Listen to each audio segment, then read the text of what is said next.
Hello friends, welcome to our channel. இன்றைக்கி வீடியோவில் என்ன பார்க்க போகிறோம் அப்படின்னா, இந்த வாரத்திற்கான செலவுகள் பண்ணியிருக்கோம். என்ன செலவுகள் பண்ணியிருக்கோம், எவ்வளோ செலவாயிருக்கு, அதில் மீதம் எவ்வளோ ஆயிருக்கு, அதுக்கு என்ன டிப்ஸை நான் ஃபாலோ பண்ணுறேன் அப்படிங்கிறதையும் இந்த வாரத்திற்கான மெனு பிளானையும் உங்களோட ஷேர் பண்ணிக்கலான்னு இருக்கேன்.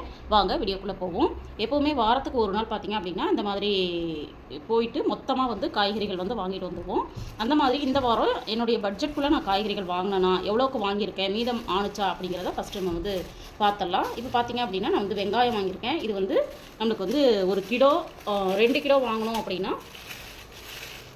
இது பார்த்திங்கன்னா வெங்காயம் ரொம்ப சூப்பரான ஒரு வெங்காயம், எவ்வளோ நாள் ஆனாலுமே கெட்டு போகாது. இது கிலோ 25 ரூபா, 2 கிலோ 50 ரூபா அப்படின்னு சொல்லிட்டு வாங்கியிருக்கேன். இப்போ இது வாங்கினோம்னா 2 வாரத்துக்கு எனக்கு போதுமானதாக இருக்கும். இப்போ பெரிய வெங்காயம் வாங்கும்போது சின்ன வெங்காயம் வாங்க மாட்டேன், சின்ன வெங்காயம் வாங்கும்போது பெரிய வெங்காயம் வாங்க மாட்டேன். அதனால் பார்த்திங்கன்னா வாரத்தில் ஒரு நாள் மட்டும் ஒரு வெங்காயம் வாங்குற மாதிரி நான் பார்த்துட்டேன். இது தாராளமாக எனக்கு எப்போவுமே பார்த்திங்க அப்படின்னா இந்த மாதிரி கொஞ்சம் குவாலிட்டியாக நம்ம வாங்கிட்டோம்னா ஒரு வாரம் இல்லை 2 வாரம் கூட நம்ம தொடர்ந்து யூஸ் பண்ண முடியும். அதனால் இந்த மாதிரி வாங்கியிருக்கோம். அடுத்தது பார்த்திங்க அப்படின்னா தக்காளி வாங்கியிருக்கேன். தக்காளியும் பார்த்திங்கன்னா இப்போ ரொம்ப சீப்பான ரேட்டில் நம்மளுக்கு கிடச்சிட்ருக்கு இல்லைங்களா. அதுவும் பார்த்திங்க அப்படின்னா 2 வாரத்துக்கு வர மாதிரி நான் வாங்கிடுவேன். இப்போ போன வாரம் வாங்கின தக்காளி வீட்டில் இருக்குது. அதனால் பார்த்திங்கன்னா இப்போ எல்லாமே ஹைப்ரிட் தக்காளி தான் நம்மளுக்கு கிடைக்குது. இது ரொம்ப சீக்கிரமாக வீணாக போகிறதில்ல. வீணாகாமல் இருக்கணும் அப்படின்னா நம்ம இந்த போர்ஷனை இப்படி கமுத்து வச்சிட்டோம் அப்படின்னாலே கொஞ்சம் சீக்கிரமாக கெட்டு போகாமல் இருக்கும். இது 1 கிலோ வாங்கியிருக்கேன். இது 1 கிலோ எவ்வளோன்னு பார்த்தீங்கன்னா 20 ரூபா தான். ரொம்ப சூப்பரான ஒரு தக்காளி இது வாங்கினதுக்கப்புறம் பார்த்திங்க அப்படின்னா என்னென்ன காய்கறிகள் வாங்கியிருக்கோம் அப்படிங்கிறத ஒன் பை ஒன் என்னென்ன காய்கறிகள் வாங்கியிருக்கோம் அப்படிங்கிறத பார்த்துடலாம். இப்போ பார்த்திங்கன்னா புடலங்காய் வாங்கியிருக்கோம். அப்புறம் கேரட்டு, பீன்ஸு. அப்புறம் பார்த்திங்கன்னா இப்போ நம்மளுக்கு வெயில் காலம் வந்துருச்சு இல்லைங்களா. அதனால் கண்டிப்பாக நம்மளுக்கு ஜூஸ் கொஞ்சம் குடித்தோம் அப்படின்னா கூலிங் கிடைக்குங்கிறதுனால லெமன் வாங்கியிருக்கோம். எப்போவுமே வெயில் காலம் வந்துச்சு அப்படின்னா நம்மளுக்கு லெமனோட ரேட் பார்த்திங்கன்னா இன்க்ரீஸ் ஆகிடும். இது ஒரு பழம் 10 ரூபா. ஆனால் ரொம்ப சூப்பராக இருக்குது. நிறைய ஜூஸ் நம்மளுக்கு கிடைக்கும். இது 30 ரூபா. அடுத்தது பார்த்திங்கன்னா பீட்ரூட் வாங்கியிருக்கேன், ஒன்று வாங்கியிருக்கேன். அப்புறம் கத்திரிக்காய் வாங்கியிருக்கேன். அப்புறம் பார்த்திங்கன்னா அவரைக்காய் ரொம்ப ஃப்ரெஷ்ஷாக இருந்துச்சு, பார்க்கும்போதே பார்த்தா தெரியும். இது கொஞ்சம் வாங்கியிருக்கேன். அடுத்தது பார்த்திங்கன்னா சீனிக்கிழங்கு. எப்போவுமே வாரம் நான் காய்கறிகள் வாங்கும்போது இந்த சீனிக்கிழங்கு வாங்கிடுவேன். இது குழந்தைங்களுக்கும் சரி நம்மளுக்கும் சரி டைஜஷனுக்கு ரொம்ப நல்லது அப்படின்னு சொல்லி டாக்டர் சொன்னாங்க. அதுலேருந்து இப்போ ரொம்ப வாரத்தில் 1 or 2 டேஸ் சேர்த்துக்கிற மாதிரி நான் பிளான் பண்ணியிருக்கேன். இதுவுமே நல்லா ஃப்ரெஷ்ஷாக இருக்குது. அடுத்தது பார்த்திங்கன்னா வெள்ளரிக்காய். இதுவுமே நம்மளுக்கு இப்போ வெயில் ரொம்ப கூடுதலாக இருக்குது அப்படிங்கிறப்போ இதை நம்ம நீர் காய்கறிகள் கொஞ்சம் கூடுதலாக எடுத்துக்கணும் அப்படிங்கிறதுக்காக இதை வாங்கியிருக்கேன். இது காலையில் பிரேக்ஃபாஸ்ட்டுக்கு சில நேரங்களில் நான் இதை எடுத்துப்பேன். அடுத்து பார்த்திங்கன்னா கொத்தவரங்காய் வாங்கியிருக்கேன். இதுவுமே ரொம்ப ஃப்ரெஷ்ஷாக இருக்குது. அப்புறம் உருளைக்கிழங்கு வாங்கியிருக்கேன். இது ஒரு 1/2 kg இருக்கிற மாதிரி வாங்கியிருக்கேன். அதுக்கப்புறம் பார்த்திங்கன்னா பாகக்காய் வாங்கியிருக்கேன். அப்புறம் வெண்டைக்காய் வாங்கியிருக்கேன். அடுத்தது பார்த்திங்க அப்படின்னா பச்சை மிளகாய். இது எல்லாமே சேர்த்து எவ்வளோ பட்ஜெட் வந்துச்சு அப்படின்னு பார்த்தீங்கன்னா இப்போ நம்மளுக்கு ஸ்ட்ரீட்டில் 50, அதாவது கிலோ 50 ரூபாய் அப்படின்னு சொல்லிட்டு விற்கிறாங்க. அங்கே வாங்கின காய்கறிகள். இதில் பார்த்தீங்கன்னா இந்த பச்சை மிளகாய் பாருங்கள் எவ்வளோ ஃப்ரெஷ்ஷாக இருக்குன்னு. இது வெறும் 10 ரூபாய்க்கு தான் கிடச்சிது. சிலர் நம்ம வீடியோவை பார்த்துட்டு நீங்கள் எங்கே இருக்கீங்க, எங்கே உங்களுக்கு இவ்வளோ சீப்பாக கிடைக்குது அப்படின்லாம் கேட்குறீங்க. இது பார்த்திங்க அப்படின்னா நிறைய இடங்களில் இப்போ எல்லா இடங்கள்லையும் இந்த மாதிரி ஸ்ட்ரீட்டில் கிலோ எந்த காய்கறிகள் எடுத்தாலும் 50 ரூபாய் கிலோ அப்படின்னு சொல்லிட்டு டெய்லி ஃப்ரெஷ் காய்கறிகள் கிடச்சிட்ருக்கு. அதேமாதிரி இந்த பீன்ஸ் எல்லாம் பாருங்கள் ரொம்ப சூப்பராக இருக்குது. இது 1/4 கிலோ 20 ரூபா. இது பச்சை மிளகாய் பார்த்திங்கன்னா இவ்வளோ பச்சை மிளகாய் வெறும் 10 ரூபா தான். மற்ற காய்கறிகள்லாம் பார்த்திங்க அப்படின்னா எல்லாமே சேர்த்து கேஜி 50 ரூபா அவ்வளோதான் அப்படின்னு சொல்லி நம்ம வாங்கியிருக்கோம். இதில் இப்போ நம்ம மெனு பிளான் பார்த்துடலாம். மெனு பிளான் பார்த்திங்க அப்படின்னா ஞாயிற்றுக்கிழமை எப்போவுமே நம்மளுக்கு என்வி ஏதாவது இருக்கும் இல்லைங்களா. அதனால் மறுநாள் பார்த்திங்க அப்படின்னா 2வது நாள் என்ன செய்வோம் அப்படின்னா ஒரு ரசம் மட்டும் பண்ணிவிட்டு இந்த பொட்டேட்டோ சின்னதாக ஒரு வறுவல் மாதிரி இல்லைனா பொடி மசால் மாதிரி நாங்கள் பண்ணிவிடுவோம். இதுதான் திங்கட்கிழமை மதிய லஞ்சுக்கு இருக்கும். அடுத்தது செவ்வாய்க்கிழமை பார்த்திங்க அப்படின்னா எப்போவுமே சாம்பார் தான் பண்ணுவோம்.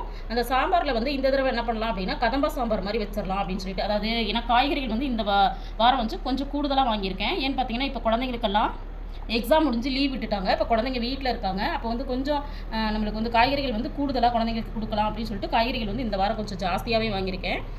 அடுத்தது பார்த்திங்கன்னா கேரட்டு, பீன்ஸு, கத்தரிக்காய், அவரைக்காய் இதெல்லாம் சேர்த்து ஒரு கதம்ப சாம்பார் அப்படியே செவ்வாய்க்கிழமை மதியமாக வச்சுக்கலாம் அப்படின்னு சொல்லிட்டு பிளான் பண்ணியிருக்கிறேன்.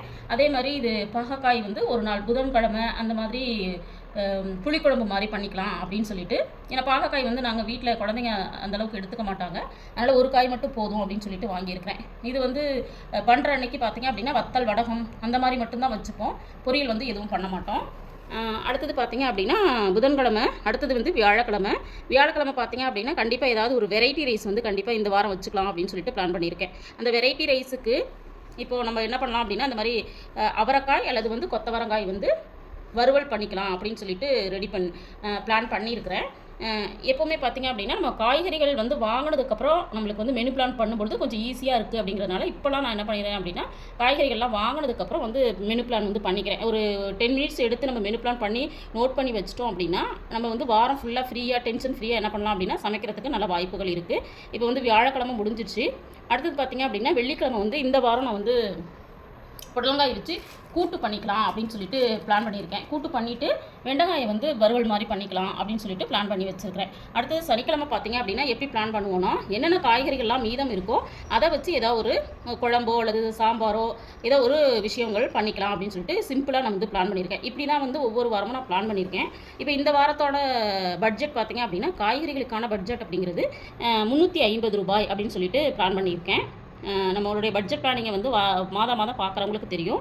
350 ரூபாயில் நான் எவ்வளோ செலவு பண்ணேன் அப்படின்னு பார்த்தீங்கன்னா 250 ரூபா தான். இது எல்லாமே சேர்த்து பார்த்திங்கன்னா தெரியும். வெங்காயம், தக்காளி, அப்புறம் பார்த்திங்கன்னா காய் மேக்ஸிமம் காய்கள் வாங்கியிருக்கேன். அப்புறம் வந்து லெமன் வாங்கியிருக்கேன். எல்லாமே சேர்த்து பார்த்திங்க அப்படின்னா எனக்கு 250 ரூபா தான் வந்துச்சு. அதனால் பார்த்திங்க அப்படின்னா இப்போ 350 ரூபாயில் எனக்கு வந்து இதில் வந்து மீதம் வந்து ஒரு 100 ரூபாய் கிடச்சிருக்கு.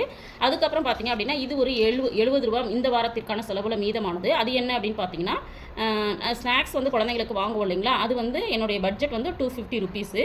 அதில் வந்து 180 ருபீஸ் வந்து செலவாயிடுச்சு. அதுக்கப்புறம் மீதி ஒரு 70 ரூபா இருக்குது.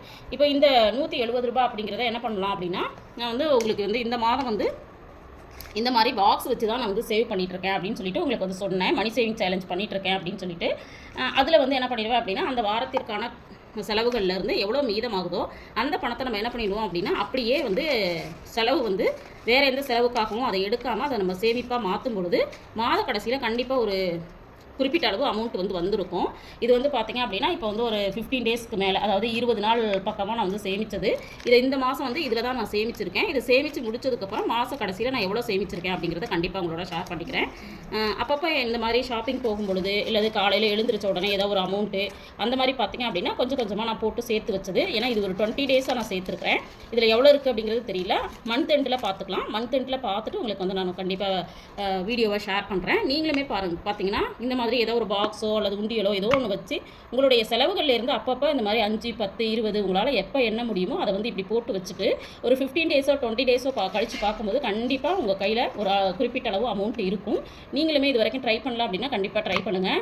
இந்த மாதிரி காய்கறிகள் வாங்கும்பொழுது பட்ஜெட்குள்ளே வாங்குங்க. அதே மாதிரி அதில் இருந்து இந்த மாதிரி மெனு பிளான்லாம் போட்டோம் அப்படின்னா அளவோடு சமைக்கும் பொழுது நம்மளுக்கு வந்து பணம் வந்து நிறையவே மிச்சப்படுது. அதை வந்து நான் இப்போ கொஞ்ச நாளாக வந்து ரொம்ப ஸ்ட்ரிக்டாக ஃபாலோ பண்ணுறதுனால மேக்ஸிமம் வர ஒரு 100 ரூபாயிலேருந்து 200 ரூபா வரைக்கும் என்னால் சேமிக்க முடியுது. நீங்களும் இந்த மாதிரி ஒரு பிளானை பண்ணி ட்ரை பண்ணுங்கள் அப்படின்னு கேட்டுக்கிறேன். தேங்க்ஸ் ஃபார் வாட்சிங்.